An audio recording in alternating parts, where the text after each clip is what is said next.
સુરત શહેરમાં BRTS city બસના 50% જેટલો સ્ટાફ હડતાલ ઉપર ઉતરી ગયો છે। સરકાર દ્વારા જે નવા નિયમો લાગુ કરાયા છે તેને કારણે ડ્રાઈવર અને કંડક્ટરો દ્વારા અચોક્કસ મુદ્દતની હડતાલ શરૂ કરવામાં આવી છે।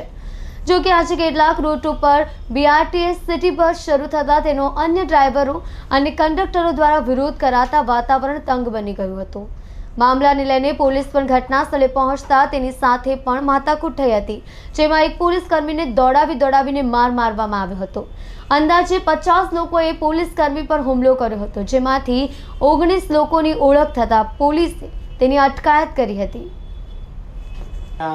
નવા કાયદાના વિરોધમાં ટ્રક ડ્રાઈવરોએ ચક્કાજામ કરવાનો પ્રયત્ન કર્યો તો ડુમસ રોડ પર, તો તકેદારી રૂપે અમારી પીસીઆર પેટ્રોલિંગમાં જ હતી, તો તુરંત જ અમારી પીસીઆરે જઈને રોડ ક્લિયર કરાવ્યા પછી તરત એની સાથે જે ડ્રાઈવરોએ ઝપાઝપી કરી અને એ જ સમયે અમારી પોલીસ તરત પહોંચી ગઈ અને તુરંત ઓન ધ સ્પોટ અમે 4 આરોપીઓ અટક કર્યા અને તરત અડધો કલાકમાં બીજા ટોટલ 22 આરોપીઓને અમે ડિટેન કરેલા છે।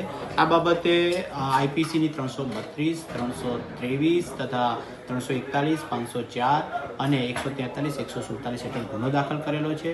અત્યારે પરિસ્થિતિ સંપૂર્ણ શાંતિપૂર્ણ છે અને રસ્તો ફક્ત 1.5 થી 2 મિનિટ જ રોકાણો હતો અને એટલા ટાઈમમાં જ અમે ટ્રાફિક ખોલી દીધો હતો અને અત્યારે પણ તકેદારી patrolling, cross patrolling, point wise બંદોબસ્ત ચાલુ છે। અત્યારે ખ્યારિયત